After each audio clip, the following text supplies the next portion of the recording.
So in front of me here, we've got 3 1-inch tees. Tightened it up with a wrench, and it's not going anywhere.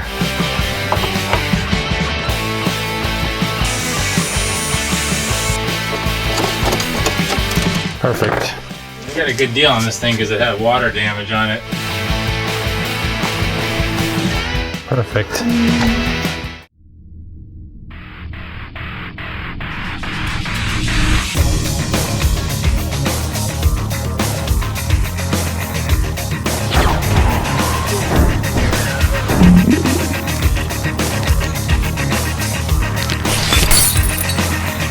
Lift up a corpse out of the coffin that I have.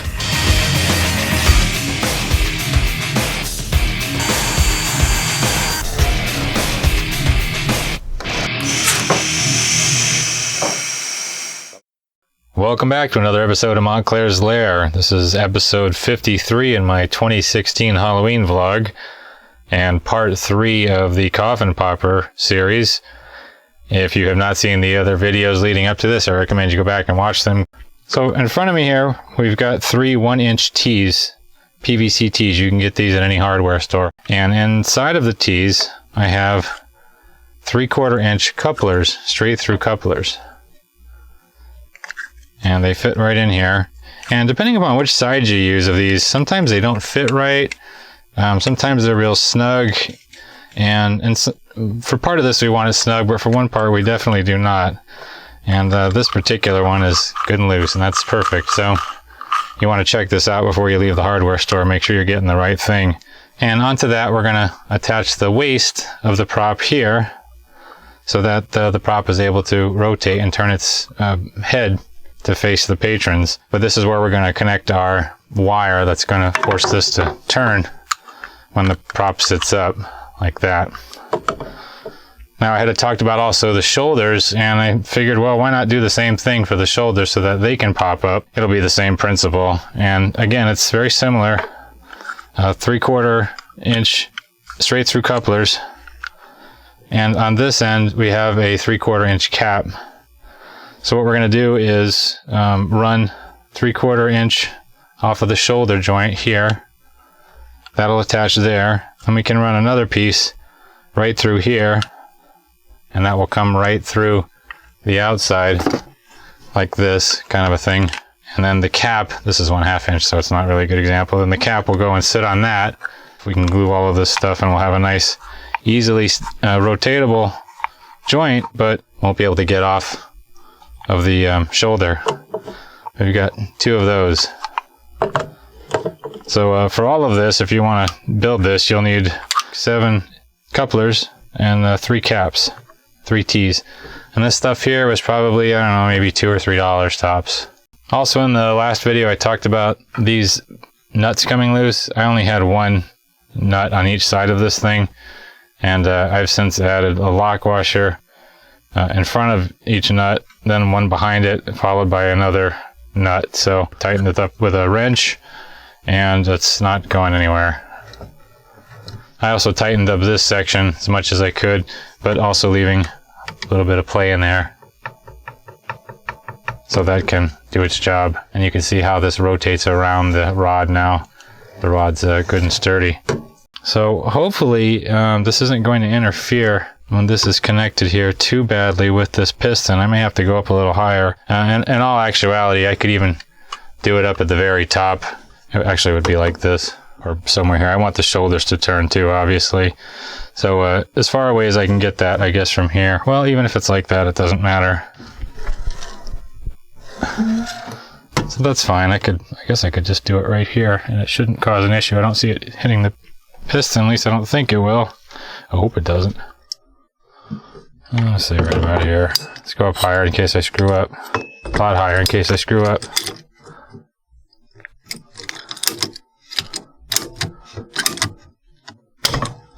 Further down, maybe better. Looks like there's a little more room down here because the way I've got this adjusted. You can see how close this is to the cylinder. It's not hitting it, but it's pretty darn close. I think I'm gonna go down a little further.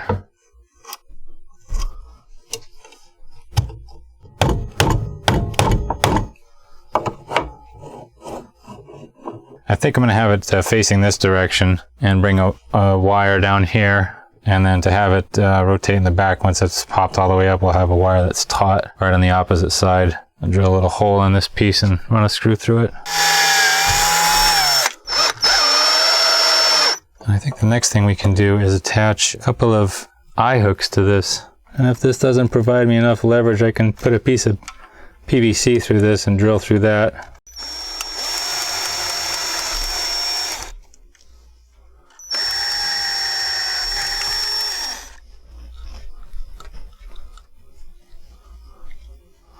Alright, so that should do it.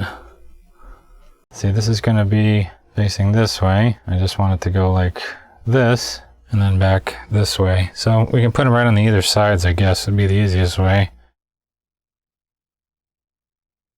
Okay, so what I'm going to have to do to this is the same thing I did with the Shiatsu Zombie, the Groom, and that is create a channel in here somewhere with a screw that goes through it, so that there's a stopper for this, so that this thing can only go that far and that far. Otherwise, I'm going to be running into this problem. It may do this. See, that's way past center here. So I'd probably do that now. Well, somewhere I can get to it, so probably on the back side. I need to drill a hole here and then carve out a little channel and attach a screw in there, so that when this turns, the screw will hit that position and stop. And then the same thing over here, it'll stop here. I've drawn a line on here with a marker from the original screw point going horizontally. I think I can just cut with my Dremel tool this section out from this to this section here.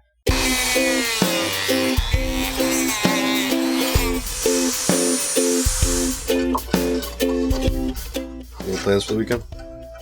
You're looking at it. See you later. See ya.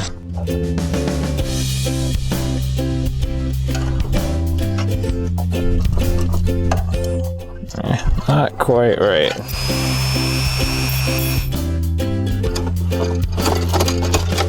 Perfect. Now when you're working with these screen door cylinders, you have to remember that there's a spring in there, and that's what's doing the whole push back thing. So to keep that open, you can use a pair of vice grips, channel locks, whatever you want to call them. Just clamp it on there, and then that will allow this thing to be able to be worked on. So now I've got this vertical, and that will help me determine where to attach this wire on the base to make sure that the torso snaps around to face the patrons.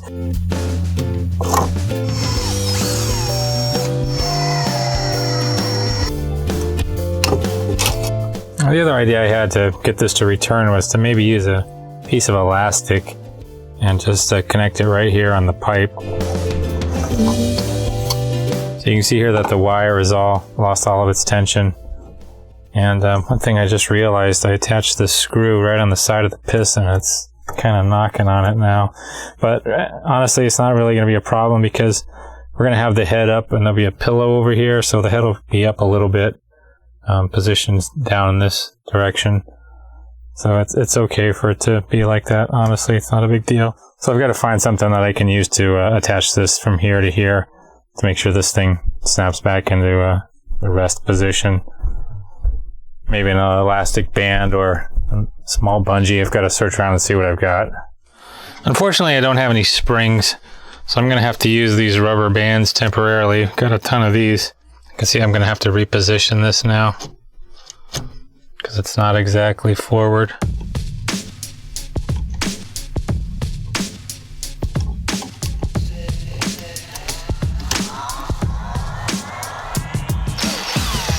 I've got the screw directly in the back here. I'm going to connect the rubber bands around it. Also, the screw is going to help when this thing goes all the way down. It'll hit the piece of wood so that this bar no longer interferes with the air cylinder. Okay, so we're going to have to adjust that wire a little bit shorter. The torso is not twisting the entire way.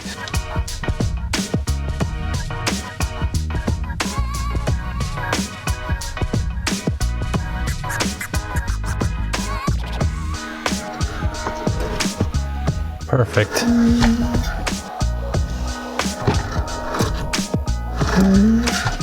Move on to the rest of the body, I guess. I think for this part I might actually need to get the coffin out and see just how tall this thing is going to be. Well, here's the separation in the casket, but I'm not entirely sure which part is the part that that opens up for the head. It's so heavy, I don't really know if I want to pull it out by myself. All right, let's find out which part of this I'm supposed to be putting the prop in.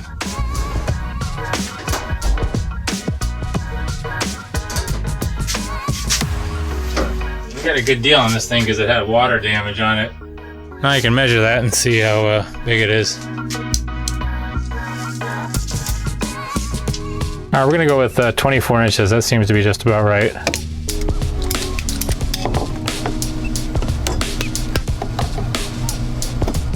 Oh, 24 inches total. Yeah, I went too far. Plus the head, so the joint should be right about here.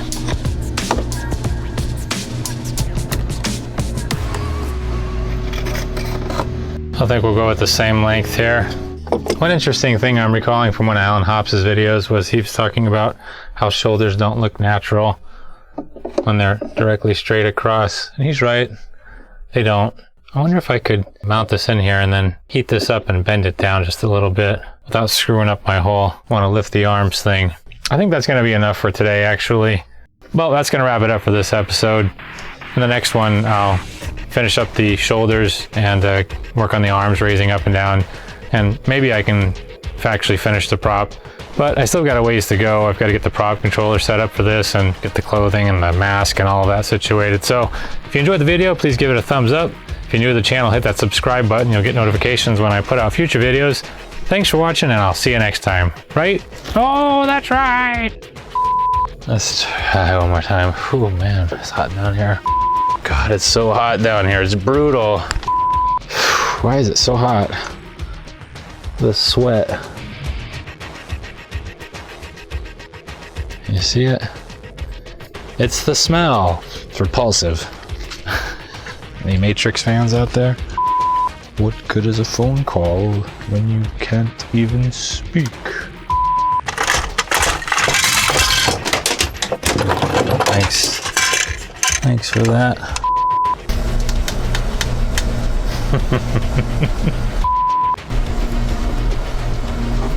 Hey, getting my screwdriver back.